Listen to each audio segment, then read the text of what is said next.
किसानों का आंदोलन लगातार जारी है। इस बीच किसान आंदोलन को लेकर यह कहा जा रहा है कि विपक्षी नेता किसानों के कंधों पर बंदूक रख के केंद्र सरकार पर निशाना साध रहे हैं। इसी बीच मध्य प्रदेश के राजगढ़ से सांसद रोडमल नागर का कहना है कि विपक्ष किसानों को भ्रमित कर रहा है। नागर ने कहा कि प्रधानमंत्री नरेंद्र मोदी के नेतृत्व में केंद्र सरकार ने राजगढ़ व मध्य प्रदेश में काफी विकास किया है। सांसद रोडमल नागर से खास बातचीत की न्यूज इंडिया के दिल्ली ब्यूरो चीफ प्रशांत शर्मा ने। देखिए, मध्य प्रदेश के राजगढ़ से लोकसभा सांसद रोडमल नागर मेरे साथ मौजूद हैं। आइए उनसे बात करते हैं। कृषि पे आए दिन वो बात करते रहते हैं। नागर साहब, एग्रीकल्चर को लेकर आप क्या कहेंगे देशवासियों से? देखिए, कृषि कुल मिलाकर के इस देश का भविष्य है। जब देश आज़ाद हुआ था तब हमारी जीडीपी ग्रोथ केवल कृषि से 60% थी, जो आज घट कर के 14% रह गई है। ये ठीक है कि हमारी बाकी क्षेत्र में ग्रोथ बढ़ी है, लेकिन हम एग्रीकल्चर में कमज़ोर क्यों हुए, कृषि में कम क्यों हुए? इसके लिए कहीं ना कहीं हमारा दुर्लक्ष्य हुआ है। तो फिर से आत्मनिर्भर भारत का जो सपना आदरणीय प्रधानमंत्री का है, आदरणीय मोदी साहब ने जो आत्मनिर्भरता का सपना लिया है और जो उन्होंने आह्वान किया है, उस सपने को साकार करने में कृषि क्षेत्र के द्वारा महत्वपूर्ण भूमिका निभाई जाने वाली है। और इसीलिए वो किसानों की आय दोगुनी करने पर बल दे रहे हैं। इसके लिए हमें नवाचार करने होंगे। हमारी जो परंपरागत कृषि है उसको साधते हुए और हमें नवाचार करना पड़ेगा। हम खेती के साथ साथ, खाद्यान्न के साथ साथ आज एग्रीकल्चर के क्षेत्र में, कृषि के क्षेत्र में भारत काफ़ी आत्मनिर्भर हो रहा है, लेकिन जितना होना चाहिए उतना नहीं है। हम खाद्यान्न के साथ में फलोद्यान, फलोद्यान के साथ में फूलोद्यान, फूलोद्यान के साथ में औषधि कृषि, मत्स्य पालन, मुर्गी पालन, इन सब की ओर हमें ध्यान देना पड़ेगा। और ये जो साइकिल है वो ऐसी है कि ये एक दूसरे की पूरक है। कृषि का वेस्ट, एग्रीकल्चर का वेस्ट, पशुपालन का बेस्ट, और पशुपालन का जो बेस्ट है, पशुपालन का वेस्ट, एग्रीकल्चर का वेस्ट, कृषि का वेस्ट, तो ये एक दूसरे के लिए पूरक है। एक का वेस्ट है, दूसरे का बेस्ट है। इसी प्रकार से मुर्गी पालन देख लीजिए आप, तो मुर्गी पालन का जो वेस्ट है वो मछली पालन का बेस्ट है, जो मछली पालन का वेस्ट है वो मुर्गी पालन का वेस्ट है। ये चीज़ें, ये सारी साइकिल प्रकृति की जो देन है। हम खाद्यान्न पैदा करें, खाद्यान्न पैदा करने के साथ साथ वृक्षारोपण, तो फलों से खेती कैसे हो इसकी ओर ध्यान देना पड़ेगा। पशुपालन से उसमें कैसे सपोर्ट मिले ये ध्यान देना पड़ेगा।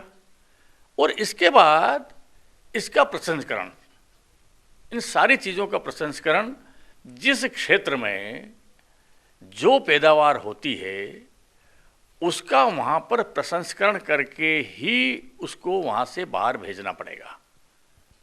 तब जाकर के, नहीं तो कच्चा माल यहाँ से आ रहा है, पक्का माल वहाँ से वापस जा रहा है। ये सारी चीज़ें तैयार करने के लिए जो अधोसंरचनाएं इस सरकार में तैयार की गई हैं, निश्चित ही बहुत ही उल्लेखनीय है। आज 3-3, 4-4 बड़ी बड़ी कृषि की योजना, सिंचाई की योजनाएं वहाँ पर लाए हैं। मोहनपुरा एक बड़ा डैम है जो 4,500 करोड़ का है। कुंडालिया, यह भी इतना ही बड़ा डैम है। पार्वती पर 4-5 डैम हमारे यहाँ बन रहे हैं, और इतनी कम सीमा में, इतने कम समय में बने हैं कि 3 साल की समय सीमा थी, 2.5 साल में बनकर के तैयार हो गए। 2.5 लाख हेक्टेयर जमीन नई सिंचित होने वाली है, जो प्रारंभ हो गई है।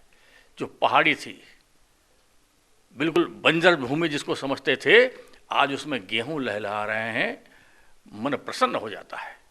और कौन सी कृषि, देश का में जो बड़ी महत्वाकांक्षी योजना चल रही है, 1 ड्रॉप 1 क्रॉप, मोर ड्रॉप मोर क्रॉप, एक बूंद पानी का उपयोग, पूरी की पूरी योजना 10 फीट भी जो है ओपन कैनाल नहीं है, पूरी की पूरी प्रेशर पाइप से है, स्प्रिंकलर से है, पूरी स्प्रिंकलर से सिंचाई होने वाली है। 1 इंच भी जमीन हमारे क्षेत्र की अब ऐसी नहीं बचेगी जिसमें सिंचाई नहीं होगी। हर घर को नल से जल के लिए हमारे यहाँ 1640 गांव हैं। 1640 गांवों में 1300 गांव लगभग ऐसे हैं जिसमें हमने पाइपलाइन से टंकियां बना करके नल पहुंचाने की व्यवस्था चालू कर दी है। टेंडर हो गए, काम चल रहा है। और 340 गांव और ऐसे हैं जिनकी डीपीआर बन चुकी है और वो भी स्वीकृति की प्रतीक्षा में है। उसके लिए भी पर्याप्त पानी है। इन बांधों के माध्यम से इंडस्ट्री के लिए भी पर्याप्त पानी है। जहां एक तरफ वाटर लेवल नीचे गिरता जा रहा था, डार्क जोन होते जा रहे थे, फ्लोराइड की समस्या आ रही थी, आज हमने सरफेस वाटर इतना इकट्ठा कर लिया कि हमें कृषि के लिए पानी पर्याप्त है, हमें पीने के लिए पानी पर्याप्त है, हमें इंडस्ट्री के लिए पानी पर्याप्त है। अब हमारे यहाँ राष्ट्रीय राजमार्ग ये चाक चौबंद हो गए हैं, रेलवे ये चाक चौबंद होने वाली है, बिजली ये पर्याप्त मात्रा में हमारे यहाँ सौर ऊर्जा के माध्यम से, एनटीपीसी के माध्यम से बन रही है और पर्याप्त बिजली भी वहाँ पर है। इसलिए पानी हो गया, बिजली हो गई, सड़क हो गई, रेलवे हो गई। भोपाल में अब कार्गो आ गया है और हम 8 से 10 घंटे में देश के किसी भी कोने में लगभग थोड़ा सा छोड़ दो तो जा सकते हैं।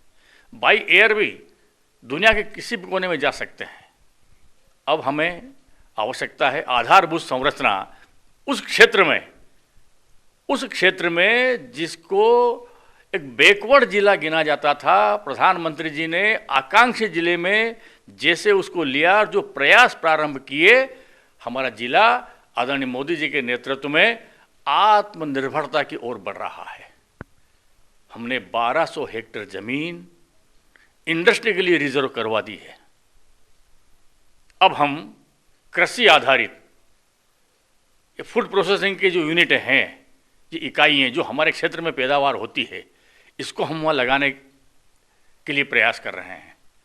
हमारे अपने क्षेत्र में 12,000 के लगभग महिलाओं के स्व सहायता समूह हैं। उसमें 1.5 लाख महिलाएं जुड़ी हुई है, 1.5 लाख बहनें जुड़ी हुई है। हम सुबह उठने से लेकर के, हमने सर्वे करवाया, सुबह उठने से लेकर के रात को सोने तक हम किन किन चीज़ों का उपभोग करते हैं। जहाँ जहाँ संभव हो हमने 40-42 चीज़ें प्राथमिकता के आधार पर ऐसी तय की कि वो हम खुद ही बनाएंगे और हम खुद ही उसका उपभोग करेंगे।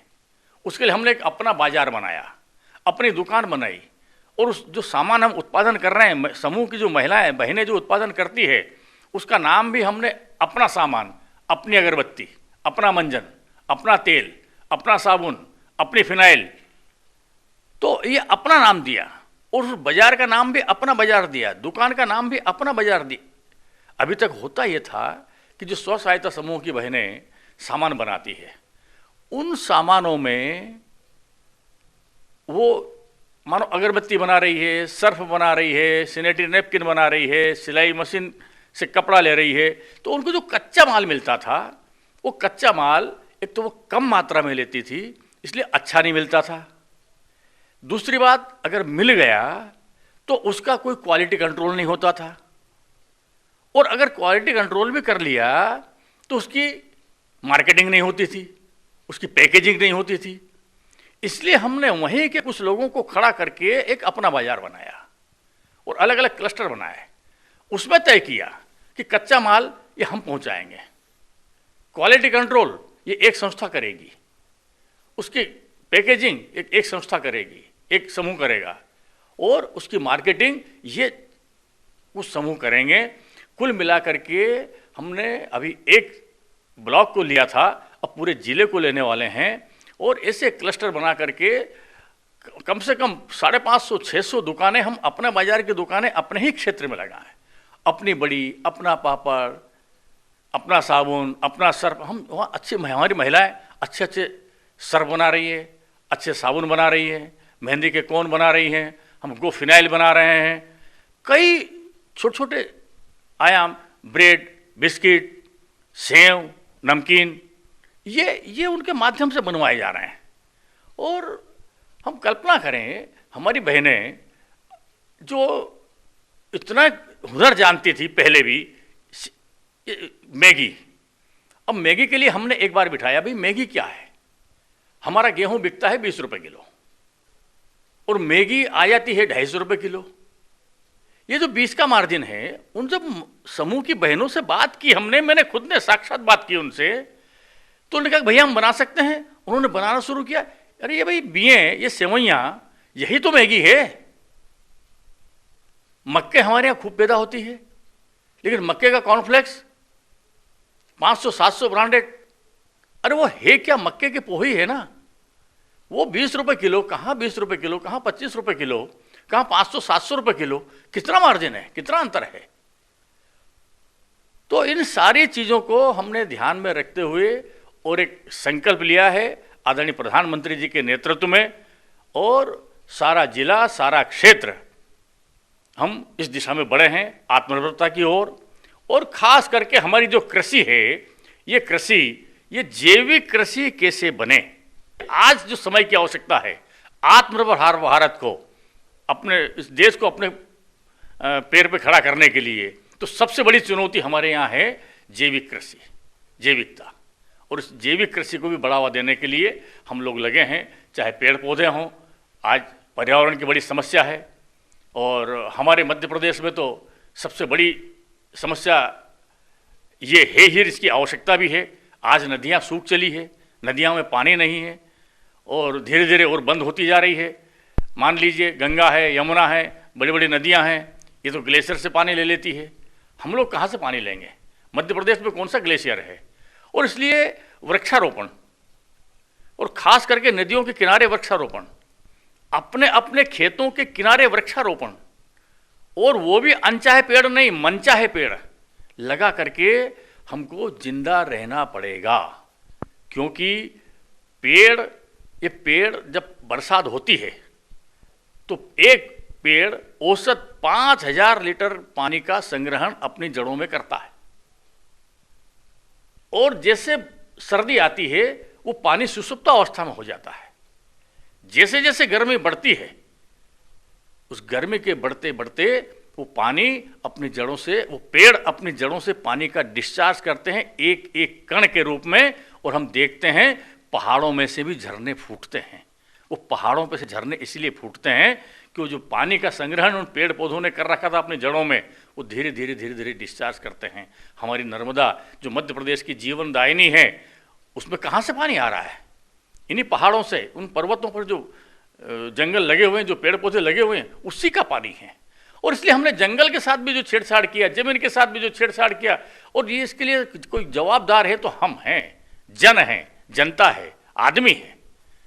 इसने अधिक कम मेहनत में अधिक प्राप्त करने की जो इच्छा इसकी रही, और इसको जो लालच दिखाया, जो सपने दिखाए, बीच का जो कालखंड था, जैसा मैंने कहा हमारी कृषि की ग्रोथ कहाँ थी, बीच में जो भी लोग आए होंगे उनकी क्या मजबूरी रही होगी, क्या स्थितियां परिस्थितियां रही होगी, क्या ना समझी रही होगी, क्या उन्होंने ओवरलुक किया होगा, वो समय देख रहा है, समय ने देखा है। लेकिन हम उस बातों में नहीं जाते हुए आगे अपने आप को कैसे ठीक करें, आदरणीय प्रधानमंत्री जी के मार्गदर्शन में हम आत्मनिर्भर भारत को, जैसा गांधी जी ने कहा था, और गांधी जी के सपने हों, चाहे पंडित दीनदयाल जी के सपने हों या नरेंद्र मोदी जी के सपने हों, सब आत्मनिर्भरता के सपने हैं। इस आत्मनिर्भरता के सपने को साकार करने के लिए सारा देश जब लगेगा, और सारा देश जब लगेगा तब हम नीचे जगह जगह कुछ ना कुछ मॉडल खड़ा करेंगे। सांसद साहब, आपने बताया कि रेलवे की बात हो तो राजस्थान से रेलवे भोपाल तक पहुंच गया है, झालावाड़ से, और सब जगह प्रधानमंत्री के नेतृत्व में विकास हो रहा है, चाहे वो मध्य प्रदेश हो चाहे आपका राजगढ़ हो। लेकिन बात करें हम कृषि बिलों की, तो कृषि बिलों को वापस लेने की मांग करते हुए किसान काफी दिनों से बॉर्डर पर बैठे हुए हैं। आप क्या संदेश देंगे? क्या लगता है कि किसान सही है या सरकार समझा नहीं पा रही है? देखिए, हकीकत तो ये है कि किसान भोले भाले हैं, और सरकार ने जो किसान बिल लेकर के सरकार आई है, उसमें हर किसान ये समझता है कि इसमें उसका भला ही भला होने वाला है, उसका फायदा ही फायदा है। और कृषि बिल आने के बाद 6 महीने तक कोई अंतर ही नहीं आया। अगर कोई चेतना जागृत हुई है तो ये जैसे जैसे वहां के स्थानीय चुनाव नजदीक आ रहे हैं, उसकी वजह से चेतना जागृत हुई है। भोले भाले किसान भाइयों को बहला करके, फुसला करके, झूठ बोल करके, भ्रम फैला करके भ्रमित किया जा रहा है। मैं लोकसभा में 2 दिन से इसके ऊपर बहस चल रही थी, हम देख रहे थे लोग कितना झूठ फैला रहे हैं। लोकसभा जैसे पवित्र मंदिर में झूठ बोल रहे हैं कि मंडियां समाप्त हो जाएगी। क्या क्या बोल रहे हैं? मंडियां समाप्त हो जाएगी? कैसे मंडी समाप्त हो जाएगी भाई? कहां मंडी समाप्त हो जाएगी? कहां लिखा है मंडी समाप्त हो जाएगी? हमारी जमीन लुट जाएगी, हमारी जमीन बिक जाएगी, हमारी जमीन को छीन लेंगे। कैसे छीन लेंगे? कौन छीन लेगा? जमीन का कोई एग्रीमेंट ही नहीं है, जमीन की कोई चर्चा ही नहीं है। चर्चा अगर हो रही है, कॉन्ट्रैक्ट अगर हो रहा है तो फसल का हो रहा है, जमीन कोई विषय नहीं है। लेकिन अनावश्यक झूठ बोला जा रहा है, अनावश्यक झूठ बोला जाता है, भ्रम फैलाया जा रहा है। और ये भ्रम ये बहुत ज़्यादा दूर तक नहीं है, ये भ्रम भी एक थोड़े से क्षेत्र में हैं। और जो भ्रमित लोग हैं, और मुझे बताइए आप कितने किसान हैं जिन क्षेत्रों में आंदोलन हो रहा है, वहाँ पर भी किसानों की संख्या कितनी है और कितने लोग मैदान में हैं, और वो भी भ्रमित करके लाया गया है। जैसे जैसे उनको समझ में आ रहा है कि मामला ये नहीं है, मामला किसानों का नहीं है, किसान के कंधे पर बंदूक रख करके राजनीति की जा रही है, और वो अपने को अपना वोट बैंक कैसे अपने पक्ष में रखें, झूठ बोल करके, बरगला करके कैसे लोगों को अपने साथ अपने पक्ष में करें, ये कोशिश की जा रही है। किसानों के हित का जबरदस्त बिल है, और उसके बाद भी सरकार का रवैया अड़ियल नहीं है। सरकार ने कहा कमियां कहां हैं, आप बताइए, कौन सी बात की दिक्कत है, कहां तकलीफ हो रही है, हम ठीक कर देंगे, संशोधन करेंगे। नहीं, बिल वापस लो। सरकार कहती है कहां विचार करें, कौन सी कमी है, बिल वापस लो। अरे स्वामीनाथन आयोग की रिपोर्ट आप लोगों ने वर्षों तक दबा करके रखी है, कचरे के ढेर में पड़ी हुई थी। प्रधानमंत्री जी के नेतृत्व में ये वो फाइल, उस आयोग की रिपोर्ट को हम ही लेकर के आए हैं। किसानों के हित को साधने का, चाहे एमएसपी का होगा, एमएसपी का 1.5 गुना मूल्य इसी सरकार ने किया है। आदरणीय मोदी साहब के नेतृत्व में ही वो संभव हुआ है। इसके पहले क्यों नहीं हुआ? अगर इनकी मंशा खराब होती तो क्यों करते ये केवल बवंडर मचाया जा रहा है, झूठ का जाल फैलाया जा रहा है, भोले भाले किसानों को उसमें फंसाने की कोशिश की जा रही है। लेकिन आज नहीं तो कल किसान जो लोग यहाँ पर बैठे हैं, ये भी उठ करके जाने वाले हैं। उनको भी समझ में आ गया है कि ये झूठा अहंकार है इनका, और ये अपने भले के लिए सारा काम कर रहे हैं। ऐसा मेरा किसान भाइयों से कहना है, आप समझें, जागरूक हों और अपने भले बुरे को पहचानें। जो आज किसान आंदोलन कर रहे हैं, इसमें केवल आंदोलनकारियों का हित है, किसानों का कोई हित नहीं है। ये थे लोकसभा सांसद रोडमल नागर, जो कह रहे हैं कि किसान आंदोलन से सिर्फ आंदोलनकारियों का हित है, किसानों का हित नहीं है, उन्हें सिर्फ भ्रमित करके बैठाया गया है। जबकि सालों तक विपक्ष की सरकार थी, उन्होंने किसानों के लिए कोई कार्य नहीं किया, और बता रहे थे कि प्रधानमंत्री मोदी के नेतृत्व में लगातार राजगढ़ और मध्य प्रदेश में विकास कार्य कराए जा रहे हैं। कैमरामैन अंकुश के साथ प्रशांत शर्मा, न्यूज इंडिया, दिल्ली।